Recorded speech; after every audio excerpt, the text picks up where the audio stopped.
Hello everyone. The reference for this example problem is the Fundamentals of Geotechnical Engineering, 5th edition by Das and Sivakuban. A soil profile is shown in the figure below. If a uniformly distributed load, delta sigma prime, is applied at the ground surface, what will be the settlement of the clay layer caused by primary consolidation?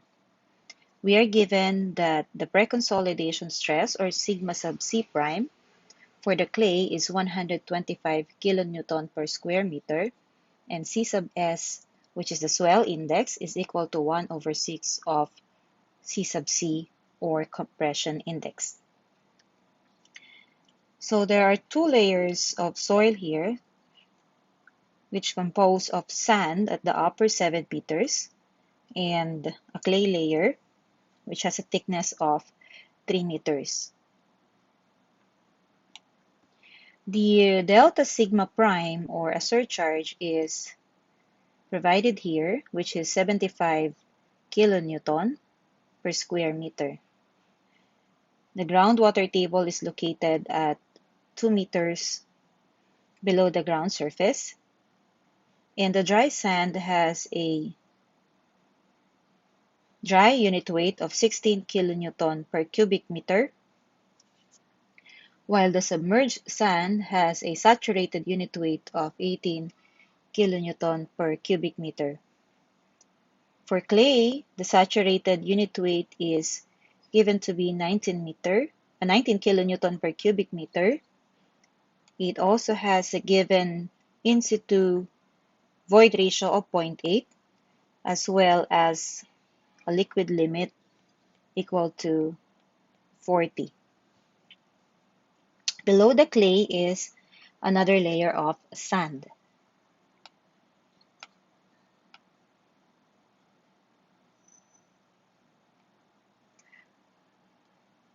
Okay, so we have a formula or equations for primary consolidation. We have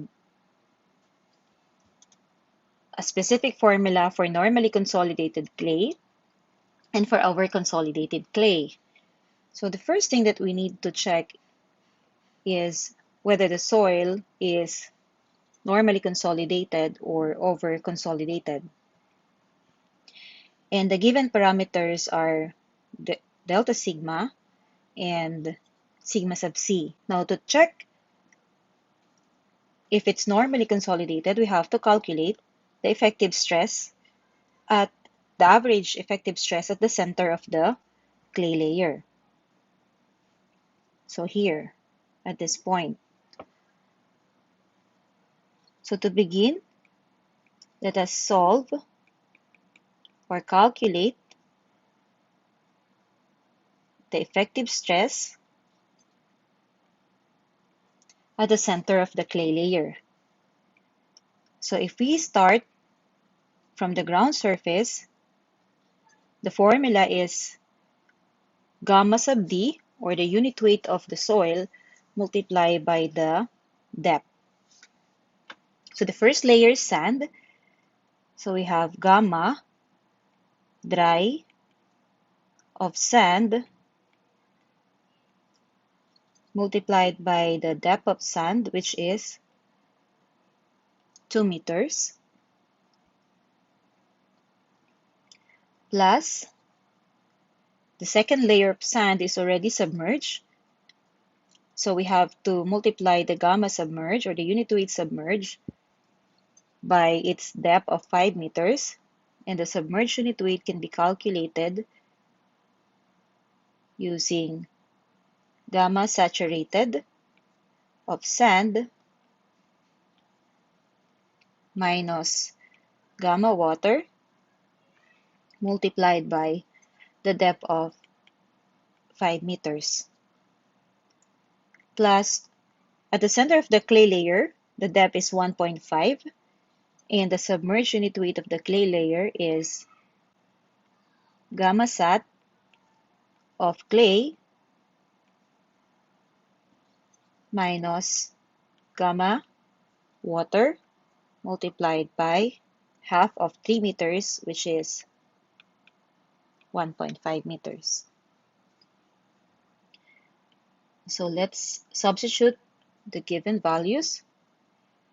The dry unit weight of sand is 16 kilonewton per cubic meter. This is to be multiplied by 2 meters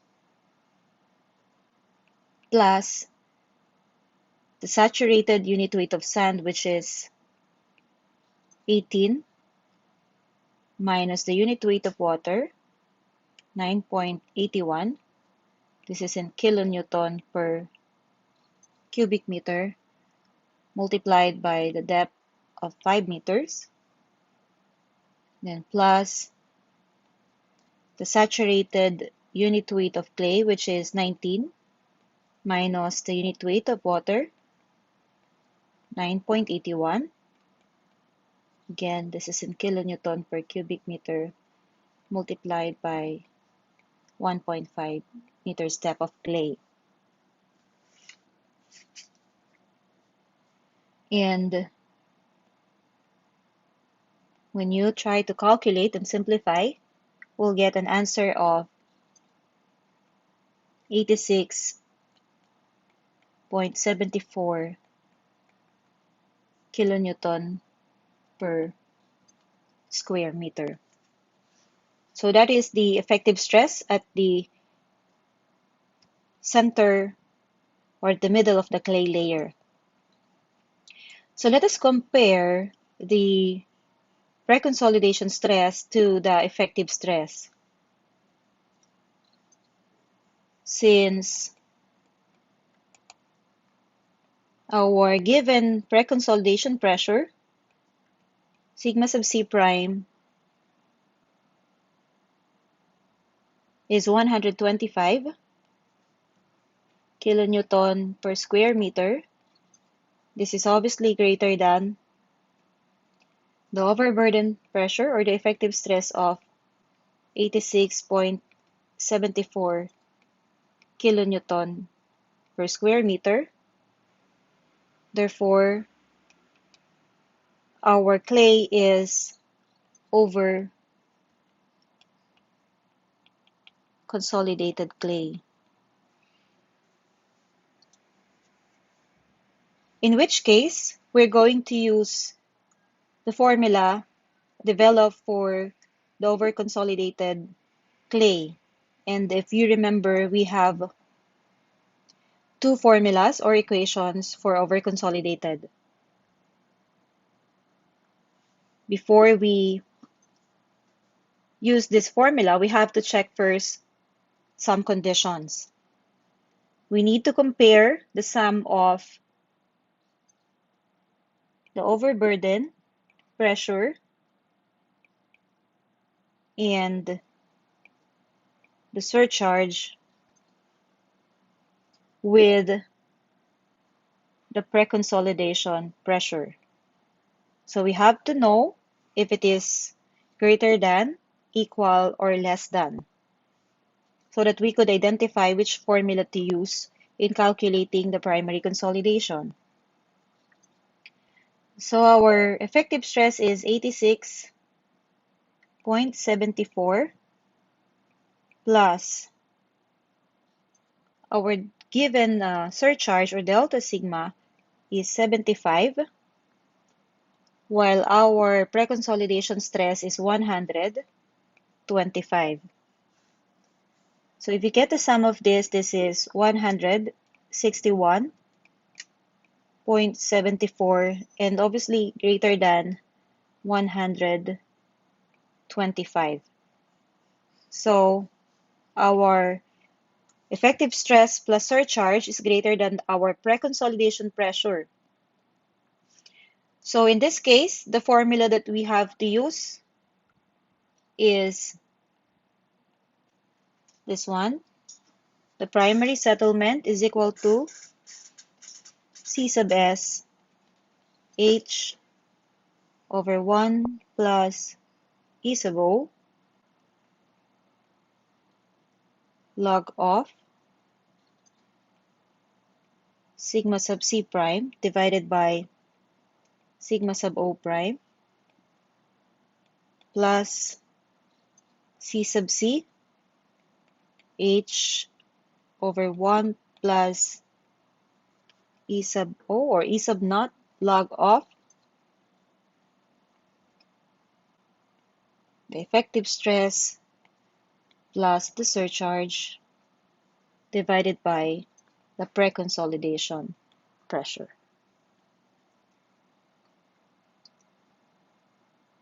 Okay, so having this formula, let us check if all the parameters are available. C sub S is given to be 1/6 of C sub C. So here, we have to calculate for C sub C so we can compute for C sub S. The thickness of the clay layer is known. E sub O or the in situ void ratio is known.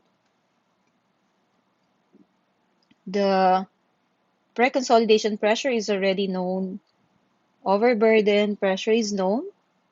And the delta sigma is known. So all we have to compute is E sub O. So let me write here, I'm sorry, the C sub C.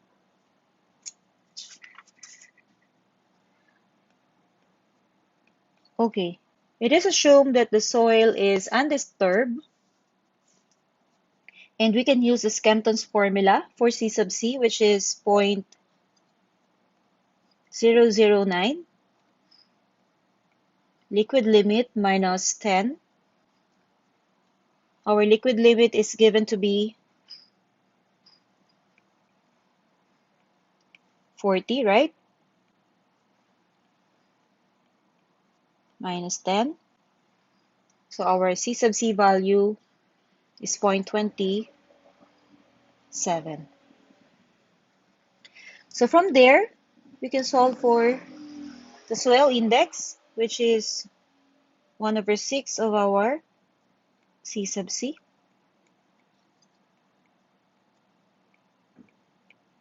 And that will give us 0.045. So we have values of all the parameters, so we can now plug in these values to solve for our primary settlement.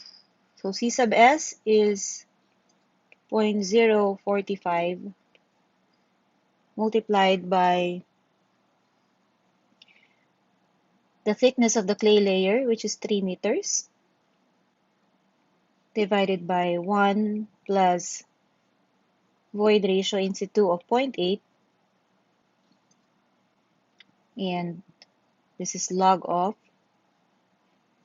the pre-consolidation pressure of 125 all over the effective stress of 86.74 plus C sub C, which is 0.27 multiplied by, again, 3 meters divided by 1 plus 0.8 and log of